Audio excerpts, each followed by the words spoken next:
दूं, मेरा नाम जतिन सिंह है और मैं पिछले 3 सालों से नीट की काउंसलिंग कराता आ रहा हूं। जैसा कि मैं आपको बता दूं, इस बार मेरा जो काम है वो ऑनलाइन रहने वाला है। वैसे मैं पिछले 3 सालों से जो है ऑफ़लाइन काम करा रहा था और मैं लगभग 100 बच्चों की काउंसलिंग करा चुका हूं। तो इस बार जैसे मैं आपको बता दूं कि जो नीट का जो पैटर्न रहा है, जो नीट 2026 का जो रहा है पेपर पैटर्न हो रहा है, डिफ़िकल्टी रही है इजी टू मॉडरेट, जिसकी वजह से जो कट ऑफ है वो हाई जा सकती है। अब हम जो एक्सपेक्टेड कट ऑफ रख रहे हैं वो रख रहे हैं लगभग 120 से 10 मार्क्स प्लस माइनस में। अब ये 10 प्लस भी हो सकते हैं और माइनस भी हो सकते हैं। अब मैं आपको बता दूं, अगर हम राजस्थान में बात करें तो राजस्थान में जैसे कि आप सबको पता है कि कट ऑफ जो हमेशा हाई जाती है और इस बार भी हाई जाएगी क्योंकि पेपर जो है ईजी आया है।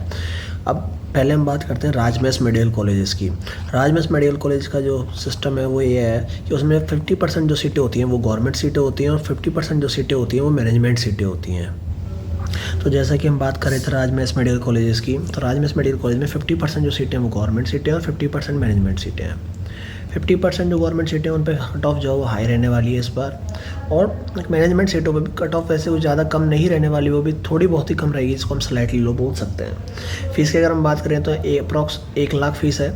बैच 2025 की अगर मैं बात करूँ तो वहाँ जो ट्यूशन फ़ीस है वो 17,000 के आसपास है, और जो ट्यूशन फ़ीस मैनेजमेंट सीट पे है वो 9,20,000 के आसपास है ट्यूशन फ़ीस। राजमहल मेडिकल कॉलेज वो मेडिकल कॉलेज है जो राजस्थान के अंदर सारे गवर्नमेंट मेडिकल कॉलेज हैं। सिर्फ आप SMS Jaipur, SNMC Jodhpur, SPMC Bikaner, RNT Udaipur, government medical college JLN Ajmer, GMC Kota, इन 6 कॉलेज को अगर आप छोड़ देते हैं तो बाकी के सारे राजमहल मेडिकल कॉलेजेस हैं, जिनमें अगर हम बात करें इन 6 मेडिकल कॉलेज की तो इनमें 250 मेडिकल सीट्स हैं, 250 मेडिकल सीट्स हैं, जो कि सारी की सारी कैसी सीट्स हैं, गवर्नमेंट सीट हैं। अगर हम बात करें काउंसलिंग प्रोसेस की राजस्थान के अंदर, तो बहुत ही सिंपल प्रोसेस है, जो कि ईजी प्रोसेस है, लेकिन उसमें जो सिक्योरिटी मनी है वो डिडक्ट होता है, जो कि आपको सबको भरना होगा। अगर सीट आपको अलॉट हो जाती है तो वो आपकी फ़ीस में इंक्लूड हो जाता है, और अगर आपकी सीट अलॉट नहीं होती है तो वो रिफ़ंड हो जाता है। अब हम प्रोसेस की बात करते हैं। प्रोसेस जो रहने वाला है वो सबसे पहले आपको रजिस्ट्रेशन करना होगा राजस्थान पोर्टल पे, जो कि अभी साइट बनी नहीं है। जैसे रिज़ल्ट आएगा उसके बाद राजस्थान की काउंसलिंग चालू होगी, तब वो साइट बन जाएगी। फिर आपको सिक्योरिटी मनी डिडक्ट कराना होता है चॉइस फिलिंग के लिए। लेकिन जो अगर हम बात करें जो डिफेंस पर्सनल्स के वार्ड हैं और जो पीडब्ल्यूडी स्टूडेंट्स हैं, उनका पहले डॉक्यूमेंट वेरिफिकेशन होता है एसएमएस जयपुर के अंदर। उनको अपने पहले डॉक्यूमेंट वेरीफाई कराने होते हैं, और इसी में के साथ एनआरआई स्टूडेंट्स का भी वहीं होता है साथ में। इनको डेट्स दी जाती हैं और इनका वहीं डॉक्यूमेंट वेरिफिकेशन होता है। उसके बाद इनकी एक लिस्ट जनरेट होती है, उसमें जो एलिजिबल हैं कैंडिडेट्स वही चॉइस फिलिंग कर सकते हैं, बाकी कैंडिडेट्स नहीं कर सकते हैं। बाकी सब फिर जितने भी स्टूडेंट्स हैं जिन्होंने रजिस्ट्रेशन करा है वो सब चॉइस फिलिंग करेंगे, फिर लॉक करेंगे अपने चॉइस को। उसके बाद अलॉटमेंट लिस्ट जारी होती है।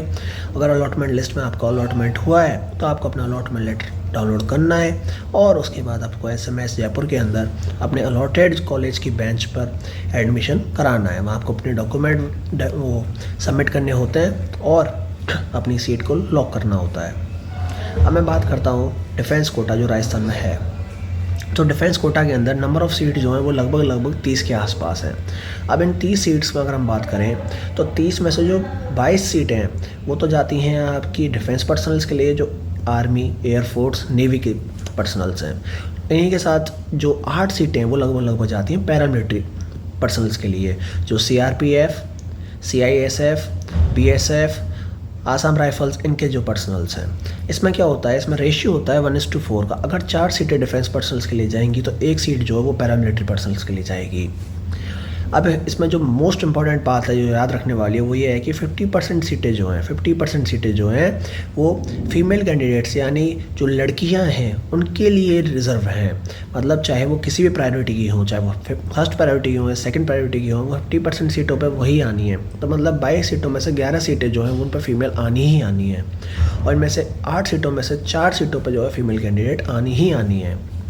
सबसे ज़्यादा ध्यान रखने वाली बात यह है कि जो डिफेंस कोटा है उसके लिए जो एलिजिबिलिटी फॉर्म है वो सबसे ज़्यादा इंपॉर्टेंट फॉर्म है।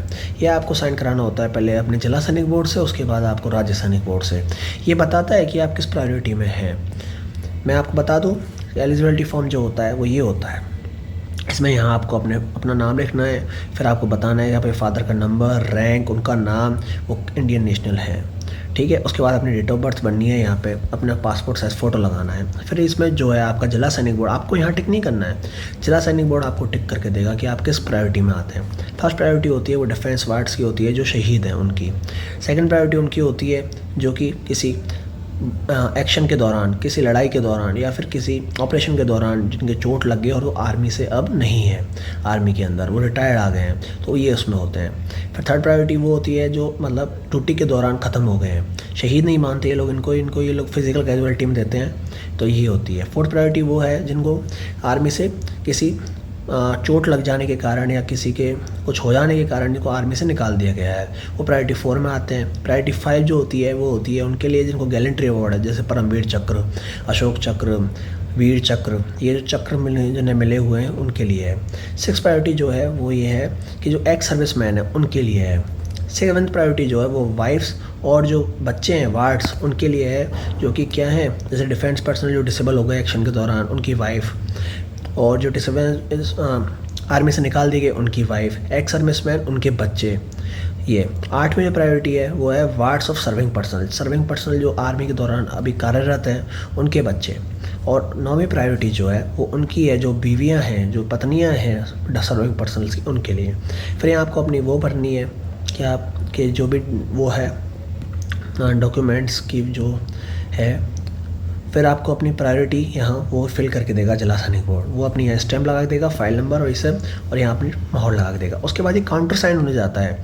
काउंटर साइन जो है ये राज्य सैनिक बोर्ड में होता है, जो मतलब पूरे जिला सैनिक बोर्ड का जो हेड होता है तो ब्रिगेडियर लेवल का होता है, और वो वहाँ से साइन करके देते हैं इसको।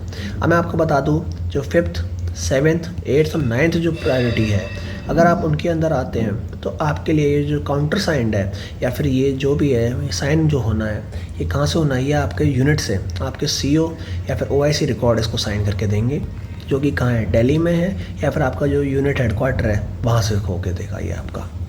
अब मैं इसमें बता दूं जो प्रायोरिटी 1 है और 2 है, और जो कुछ बच्चे हैं प्रायोरिटी 3 के, उनको 100% सीट मिल जाती है। जिसमें मैं आपको बता दूं प्रायोरिटी 1 उनको तो 100% आपको बहुत कम मार्क्स पे, और पुराने जो मेडिकल कॉलेज हैं मैंने आपको यहाँ बताए, जो पुराने जो 6 मेडिकल कॉलेज हैं इनकी सीट मिल जाती है प्रायोरिटी 1 में। तो अगर प्रायोरिटी 2 की बात करें तो इसमें ऑलरेडी बच्चे बहुत कम होते हैं, क्योंकि ऐसे हमारे पास जवान बहुत कम है जो आर्मी से किसी एक्शन के दौरान बच गए हैं और वो आर्मी में से आ गए हैं। अगर हम बात करें तो इनको जो सीट मिलती है वो बहुत कम मार्क्स पे मिलती है। और मैं बता दूं जैसा कि मैं पिछले 3 साल से काउंसलिंग कराता आ रहा हूँ, तो उनके हिसाब से अगर मैं बताऊँ तो इनको बहुत वेरी लो कट ऑफ पर सीट मिल जाती है। जो भी बच्चे इस साल काउंसलिंग कराना चाहते हैं, मैं अभी इस वीडियो के डिस्क्रिप्शन में अपनी लिंक डाल दूंगा टेलीग्राम चैनल की, उस पर वो एक्टिव हो जाएं। मैं वहाँ अभी सारे डॉक्यूमेंट, सारी चीज़ें, सारे अपडेट मैं वहाँ डालता रहूँगा। धन्यवाद।